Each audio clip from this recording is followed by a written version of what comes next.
Assalamualaikum warahmatullahi wabarakatuh. Bismillahirrahmanirrahim. Alhamdulillahi rabbil alamin wa bihi nasta'in wa ala umurid dunya waddin. Asyhadu an la ilaha illallah wa asyhadu anna Muhammadan abduhu wa rasuluhu la nabiyya ba'da, amma ba'du. Menyambung kembali kajian kita dari kitab Ta'lim al-Muta'allim. Wa min ta'zimil ilmi ta'zimus syuraka'i wa man yata'allamu minhu. Wa min ta'zimil ilmi, dan dari menghormati ilmu, dan dari mengagungkan ilmu. Bentuk di antara bentuk-bentuk menghormati ilmu adalah ta'zimus syuraka'i, adalah menghormati, mengagungkan syuraka, mengagungkan teman-teman. Artinya termasuk juga menghormati ilmu adalah menghormati teman-teman yang sama-sama dalam menuntut ilmu. Waman yata'allamu minhu, waman, dan orang-orang yang yata'allamu, yang belajar, minhu, daripadanya.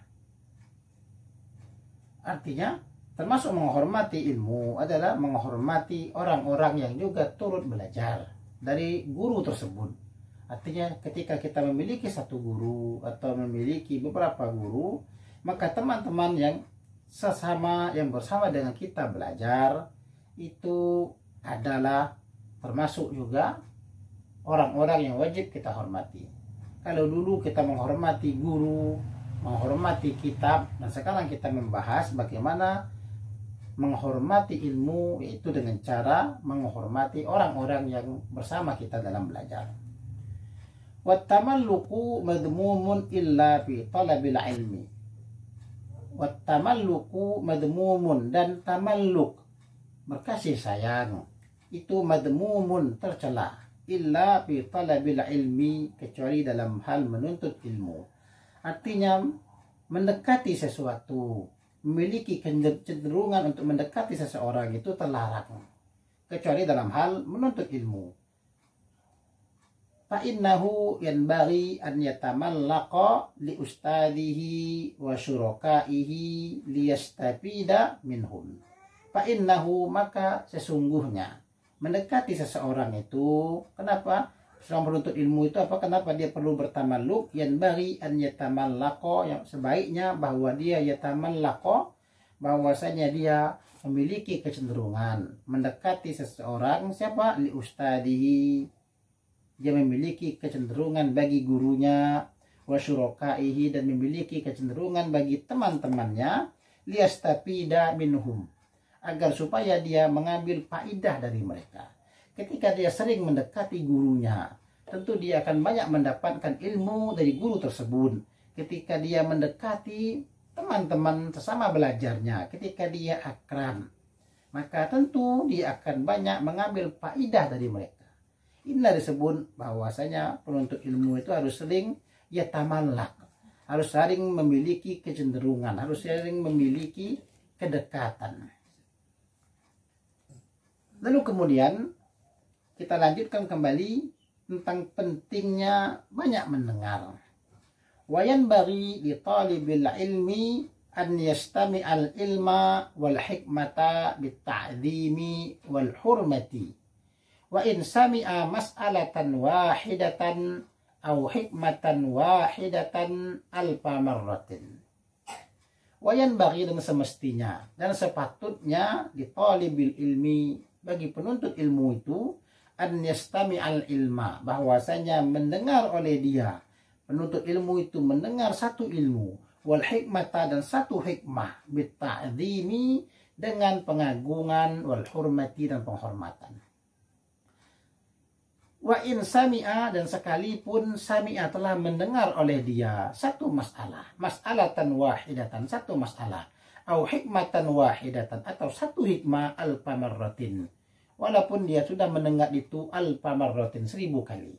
Artinya seorang penuntut ilmu ketika dia mendengarkan penjelasan dari gurunya, ketika dia sedang mendengarkan penjelasan ilmu, sedang mendengarkan penjelasan hikmah, tentu dia harus mendengarkannya dengan takzim, dengan penuh pengagungan, dengan penuh penghormatan.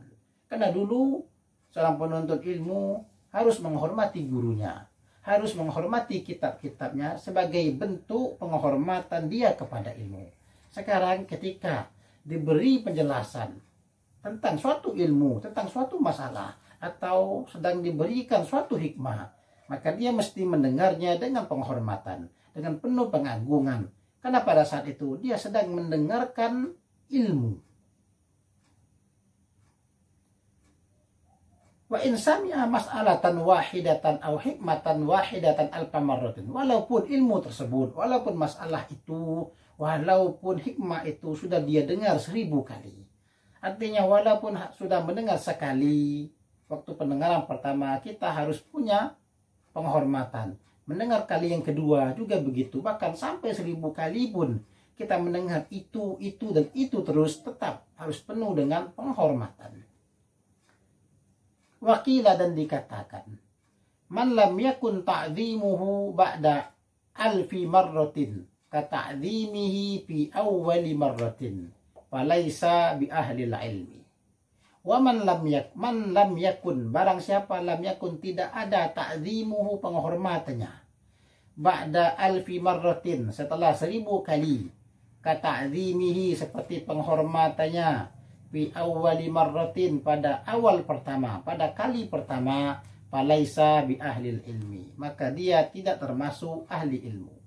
Sekarang kitab kita menyampaikan ada sebuah ungkapan, barang siapa yang takzimnya setelah 1000 kali tidak sama dengan takzimnya pada waktu pertama kali dia mendengar suatu ilmu, pada pertama kali dia mendengar suatu masalah atau suatu hikmah, berbeda takzimnya dengan pendengaran yang pertama, maka dia bukan ahli ilmu.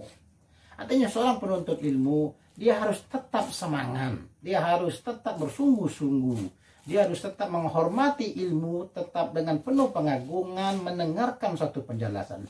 Walaupun penjelasan itu telah disampaikan oleh gurunya berkali-kali. Ibarat kata, ketika kita dulu di pesantren atau ketika kita mengikuti sebuah pelajaran, belajar nahu, kitabnya adalah kitab Matan Ajrumiyah. Artinya pertama kali kita belajar dulu bagaimana penghormatan kita dengan kitab itu. Kita begitu khusyuk mendengarkan penjelasan, begitu sibuk mencermati penjelasan-penjelasan, mencatat hal-hal penting. Dan ketika telah tamat, maka belajar berikutnya kembali dengan kitab yang sama tetap. Walaupun 1000 kali kita belajar nahu dengan kitab Matan Ajrumiyah, tetap penghormatan kita harus sama. Bahkan bila perlu lebih takzim lagi pada pertemuan-pertemuan berikutnya. Tidak ada istilah saya sudah belajar kitab ini, saya sudah tahu kitab ini, saya sudah pernah belajar kitab ini. Kalau begitu, ketika mendengarkan kitab Ajrumiyah pada sesi berikutnya, pada kesempatan berikutnya dia mendengar kembali takzimnya berubah, maka dia bukan ahli ilmu. Begitu juga ketika dulu belajar kitab Matan Takrim, ketika telah selesai, maka berikutnya belajar lagi kitab Matan Takrim. Dan seterusnya, ketika takzim kita berubah. Seakan-akan meremehkan, mengatakan, kitab ini sudah pernah saya pelajari. Maka dia bukan ahli ilmu. Pendengaran kita yang pertama, simak kita yang pertama, tetap suatu ilmu harus sama. Bahkan harus meningkat ketika kita mendengarkan penjelasan itu kembali di masa-masa yang akan datang. Karena barang siapa yang tidak ada takzimnya ba'da alfi marratin ka ta'zimihi fi awwali marrah, falaisa bi ahli ilmi. Kalau takzimnya berubah, dia cenderung meremehkan pada pertemuan-pertemuan berikutnya, ketahuilah dia bukan ahli ilmu. Jadi apapun kitabnya, kalau walaupun dia berulang-ulang kali kita pelajari, ini dulu saya sudah pernah belajar, jangan pernah sekali-kali mengucapkan kata-kata begitu, karena itu adalah bentuk meremehkan sebuah ilmu. Yakinlah bahwasanya setiap kali kita mendengarkan satu penjelasan kitab yang sama, bahkan mungkin dari guru yang sama, namun di waktu yang berbeda, tentu di sana ada sesuatu baru yang mungkin belum kita dapatkan, atau sesuatu yang telah kita lupakan kembali teringat dengan mengulang kembali kitab tersebut. Itu pentingnya kita untuk ta'zim dalam mendengarkan penjelasan ilmu. Lalu kemudian wayanbaghi li talibil ilmi an la yakhtara naw'al ilmi bi nafsihi bal yufawwidha amrahu ila al-ustadi fa innal ustada qad hasala lahu tajarubu fi dhalika fakana a'rafa bima yanbaghi li kulli wahidin wa ma yaliku bi tabi'atihi. Selanjutnya seorang penuntut ilmu itu apa? Wayan bagi, dan semestinya, sepatutnya lah. Talibil ilmi, bagi seorang penuntut ilmu, an la yakhtaro, bahwasanya dia tidak memilih nau'al ilmi, satu nau' ilmu, satu macam ilmu binafsihi, dengan dirinya sendiri. Artinya pengarang kitab kita kembali menyampaikan, ketika memilih ilmu, sebaiknya jangan pilih sendiri. Jangan katakan saya mau belajar ini, saya mau belajar ini. Jangan. Jangan memilih, saya kalau ini saya mau belajar, kalau ini saya tidak mau belajar. Kalau kitab ini saya mau, kalau kitab ini saya tidak mau. Saya mau belajar dengan kitab ini, saya mau belajar ilmu ini. Jangan katakan begitu. Bal yufawwidha amrohu ilal ustadi. Bahkan tetapi dia menyerahkan akan perkara memilih ilmu itu kepada gurunya. Biarkan gurunya yang menentukan. Ketika seorang murid datang menemui guru, maka biarkan guru yang menentukan. Kita belajar ilmu apa? Kita belajar kitab apa? Kenapa begitu? Fa innal ustada. Maka sesungguhnya guru qad hasala, sungguh telah berhasil lahu bagi dirinya at-tajarubu, telah berhasil bagi guru itu apa? At-tajarubu, oleh tajarub, oleh percobaan-percobaan, oleh uji coba pidalika, pada demikian itu. Apanya? Guru sudah memiliki banyak pengalaman dalam hal mengajar. Tentu dia sudah tahu, sudah pernah dia mencoba-coba sebelumnya ilmu apa yang paling cocok untuk muridnya, yang terlebih dahulu untuk dipelajari.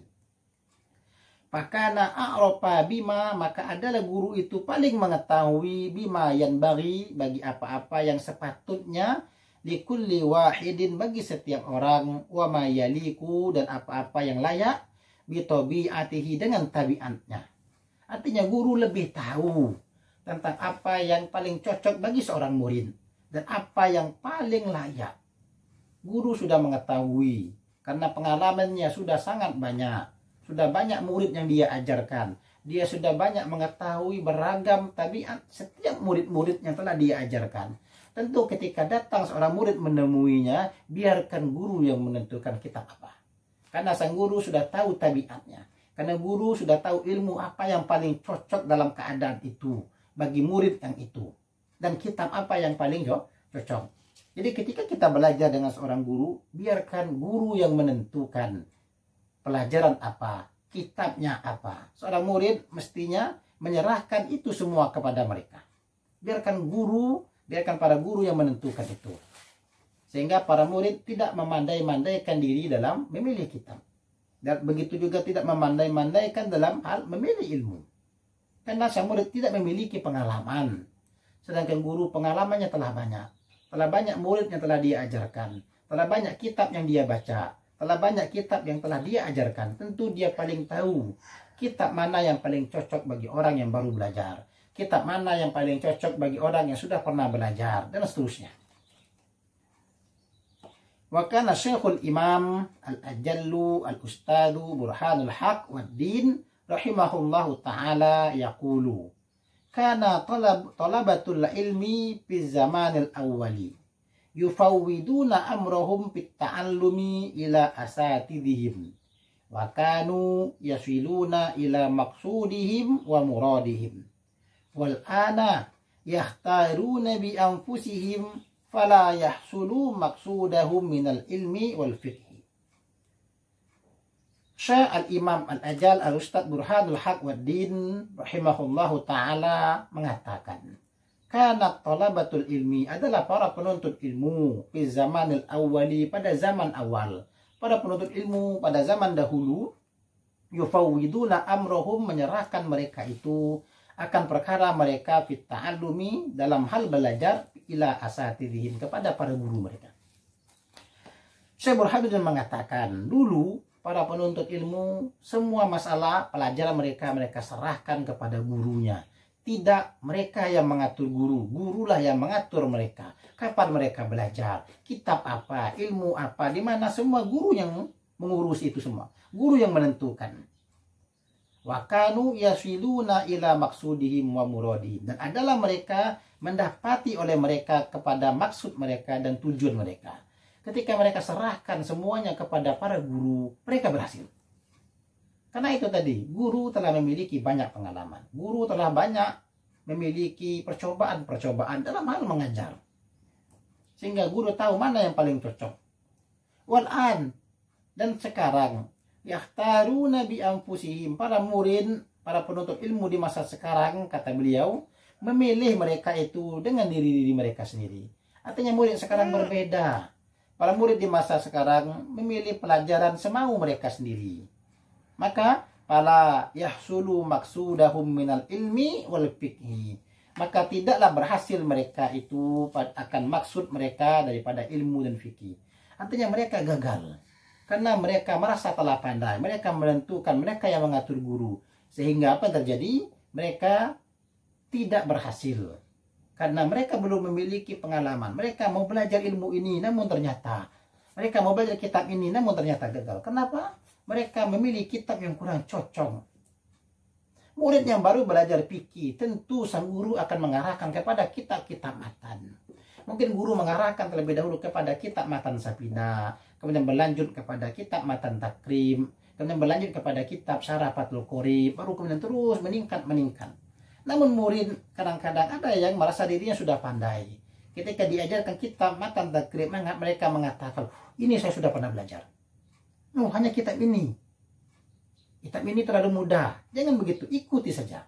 Karena guru bertahap dalam memberikan ilmu. Dia mulai dari dasar, terus meningkat. Ketika telah sampai pada kitab yang tertinggi, maka sang murid betul-betul menguasai ilmu.